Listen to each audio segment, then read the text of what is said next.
Welcome back, Forts fans, to yet again another tutorial on how to become a pro at vanilla forts. Now in this video, it's going to be very basic. We're going to be talking about the materials, how they work, and what they're used for. Here at Synergy Gaming TV, we do all sorts of gaming content and tutorials. If you're new here, consider subscribing, hit the notification bell so that you get notified when the next tutorial video comes out. You're watching Synergy Gaming TV. I'm your host, Synergy, and we'll see you in the video.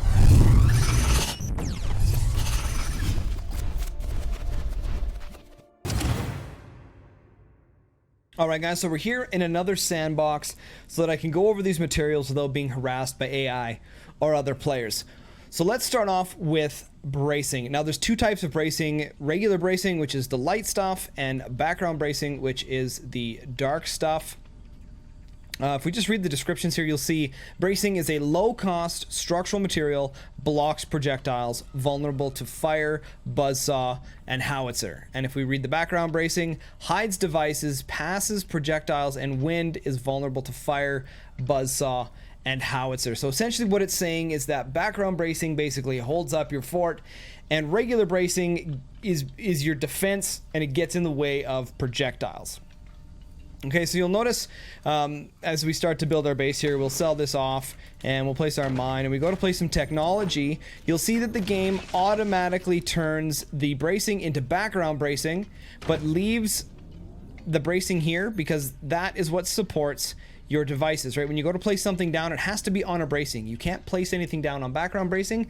Think of bracing like a shelf, okay? You have to be able to place something on the shelf.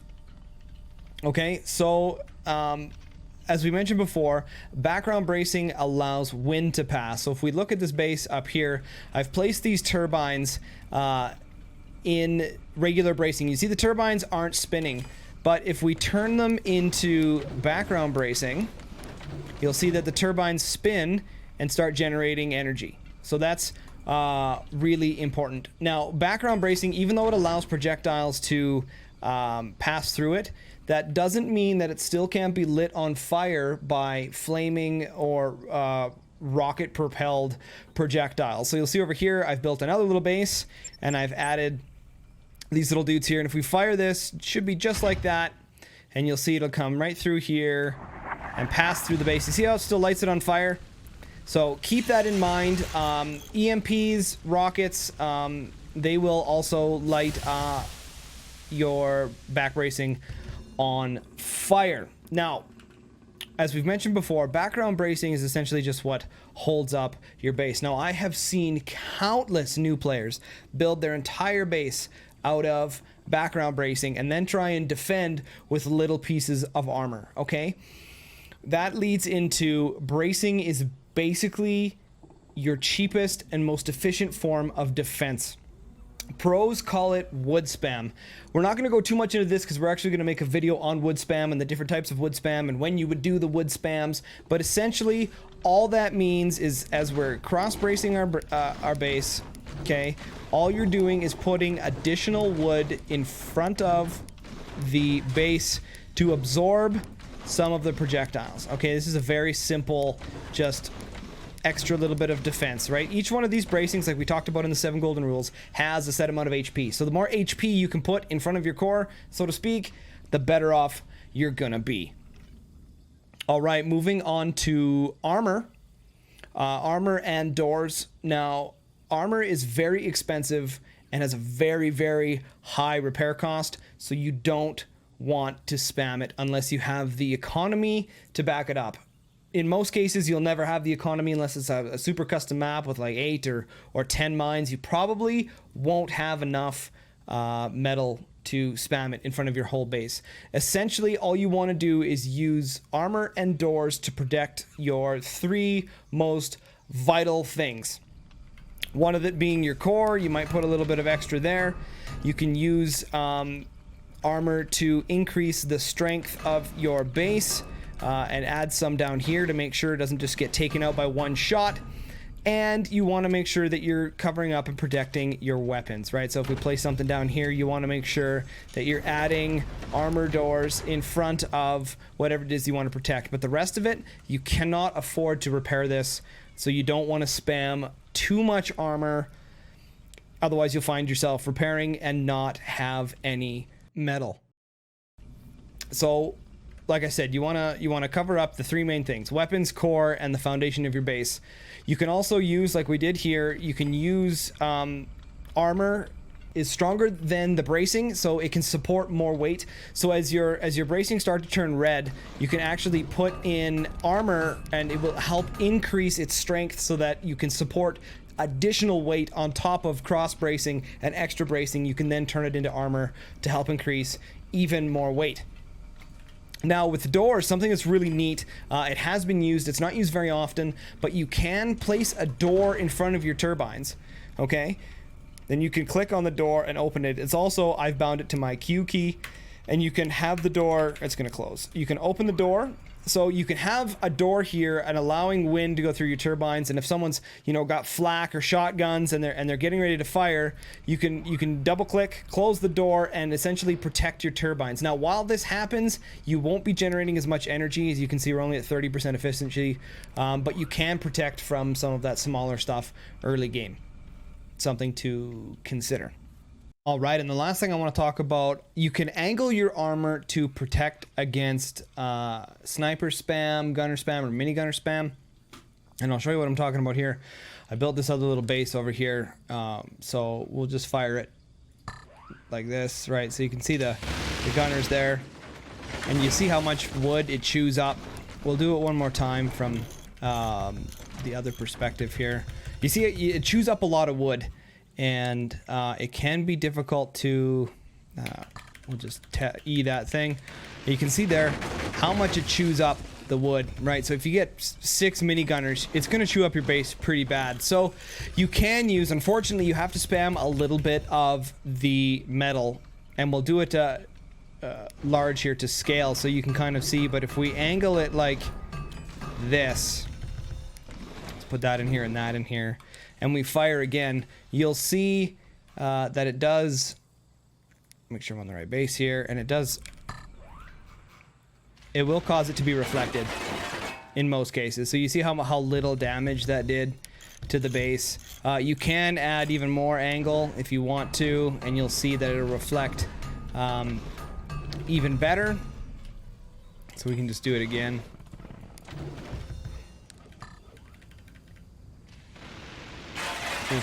Basically deflects everything completely. So you can angle your armor to protect against, like I said, snipers, miniguns, and gunner fire. Can help a lot. That's really it for armor. Moving on to ropes. Now, ropes were kind of put into this game essentially as more or less a support item, so to speak. You can use it to increase the building space of your base, which means that if you wanted to extrude something off here, not connect to the ground, you know, you could build this over, and as it starts to droop, you would just hang a rope, you know, here, and you can build off a little bit further, right? Place another rope if you needed to hold it up, you know. Eventually you'll get to the point where obviously your whole base will just tip over. It's not going to work, but it will allow you to build outside of the basic foundation that you have here and here. You can hang stuff over top of that to give you additional building space. The main thing that it's used for, though, is supporting your base. So you can use ropes and connect them to a back wall or a ceiling or something like that. And essentially what this is doing is supporting your base if the front of it gets taken out. So you'll see here that if we remove some of these struts and wood here out of the way, you'll see that the rope starts to get more tense, but it's supporting and holding up the base still. So that's one of the things that players do in maps like that. You see how it's still holding the base. Normally if these ropes weren't here, the whole base would just fall over and collapse. So ropes can be used to help stabilize the base when your foundation gets taken out, and it will help it essentially stay vertical so it doesn't just collapse and you lose the game. One of the other counters to doing this, instead of using ropes, you can just add a counter ballast to the end. You'll see that if we just keep adding more weight onto the base will start to tip backwards. If you can put the center of gravity further back in the base, then the actual weight here will help support it, and you don't need ropes. Now, one of the things with ropes that's very important. We talked about this in the 7 golden rules about nodes, and when you're expanding your base, how you pay that additional cost when you create a node. That goes the same thing for ropes. So you can see here with the ropes that I actually connected to the same node. If I didn't, I would be paying that additional cost. You can see here 60 metal and 600 energy to create that, or I can just connect to an existing node and not even have to pay it. So when you're making bridges, from one buildable area to another, make sure that you're connecting as many ropes to the same node as possible before having to expand to another node as you continue to make the bridge. Now, as I mentioned with that, you can use ropes to create bridges, to get to new buildable areas, hanging them from ceilings as you build braces across and things like that. That's kind of where ropes originated from, essentially. Now, ropes have also been the golden material in creating some of the coolest strats that top tier players do. One of them being a core swing. Now, we're not going to do one in this video, as I'm going to make a video on how to core swing, but essentially what you're doing is you're disconnecting the core from the base and you're relocating it to another spot using ropes. You'll just swing it and then reconnect it. Keep in mind that when you do that, you will lose the production of your base. Keep that in mind. We will be making a video about core swings. The other thing that ropes have been used to do, which was very neat, is creating what we call a tier 3 mortar. Essentially, again, we're going to make a video about how to do this at a later date, but you take cannons in a normal position, very much like this one, and you hang it with some ropes and you cause it to go vertical, up and down, by swinging it, and then you're able to shoot the cannon straight up and then drop it down on your opponents. Again, we're going to make a new video about that, but just a very interesting technique there using with ropes. Now, shields. Shields are very, very, very interesting. You can do a lot of neat things with shields. So the main purpose of shields is to reflect laser fire. Okay, so we'll put a shield here as well. Shields can also reflect or essentially bounce off, so to speak. Sniper fire, gunners and minigunners, shotguns, flaks, and 20 millimeter rounds will essentially bounce off of the shield. It will stop a cannon shell, but the shield will be destroyed in the process. So it won't penetrate and do any damage. It will, however, just destroy the shield. So shields are kind of unique. They have a constant energy drain. As you can see as I mouse over here, there's a minus 27. So an active shield is essentially draining minus 27 energy from the actual production.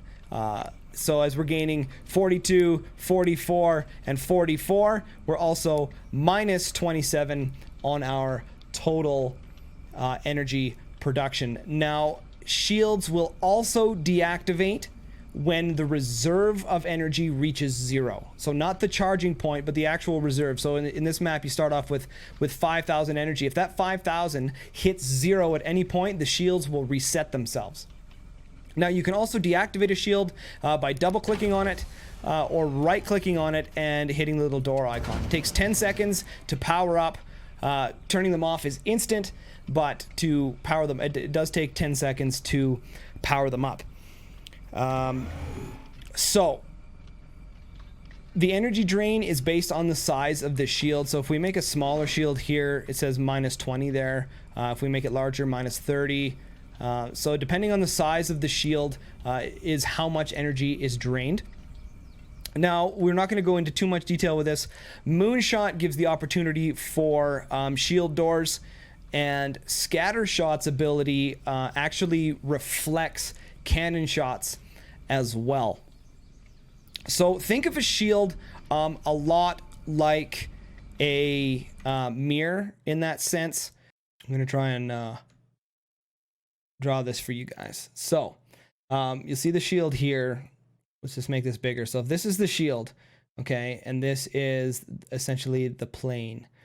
If a, let's change that color. So if a laser comes in at this angle, okay, it's gonna hit and reflect at exactly the opposite angle. Okay, so this theory is important because when we talk about portals, things get a little bit more janky. So keep that in mind, that shields, that also works for Scattershot's ability. It will reflect the cannon shells in the exact opposite angle at which it came in.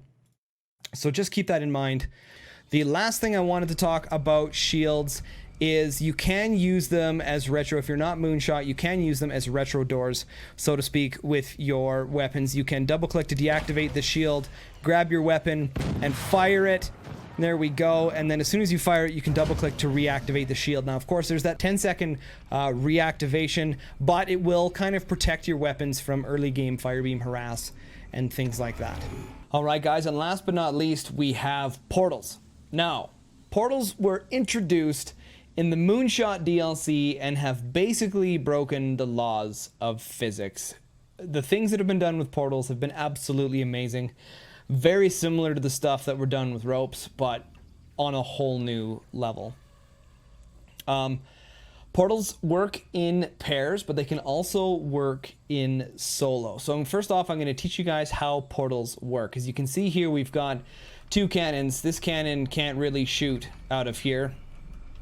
But we're going to use a portal. If you only have one, it's sitting there. Obviously, we have to make it so that it can shoot through. Now, you can double click to activate. That puts it into pass-through mode. Okay? So you can fire right through it. You see the arrow, the aiming arrow. You can fire right through it. Just like that. Works hot diggity. If you deactivate the portal, you cannot fire. Okay, this works very similar to a bracing or an armor. Okay, you cannot shoot through a portal that's not active. Okay, now what makes portals really fun is your ability to pair them with another portal. Okay, so for example, we're just going to place another one down here. To connect portals together, you click, drag the line, connect together. Now, you see the colors here. We've got orange on the cannon side and we have orange on the outside of the base. Okay, the colors are connected, which means that whatever goes in the orange on one side comes out the orange on the other and vice versa.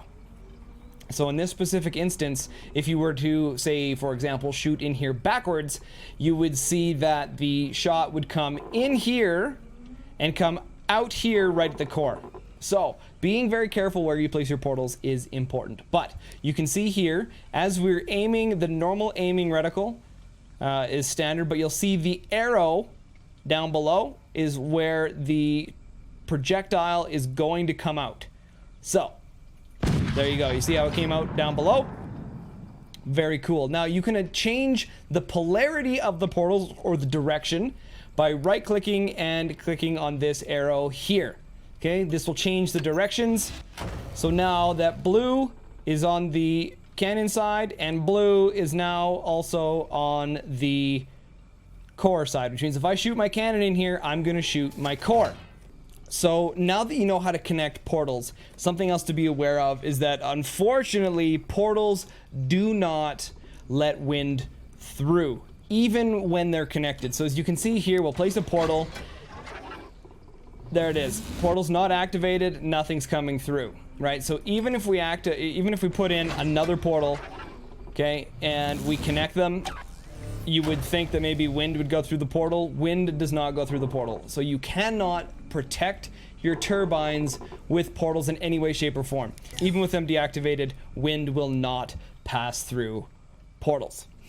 So having done that, having portals like this, for example, if it was just the singular, you could have doors protecting it like that, but that seems kind of strange. Usually what happens is you would have a separate spot like this. Let's just deactivate that one for a second. And we will place a portal like that. And we have this other cannon way back here, protected by the base. So we'll put a portal here, okay? Now, it's just like shooting into a normal weapon door. So let's put a door on it. We'll get rid of these ones just so it's not confusing. Okay, so we've got the portal there. We'll connect it, clicking and dragging. You want to make sure that your directions are the same. Cannon is firing into blue. Cannon is exiting out of blue. Perfect, we have it the right direction.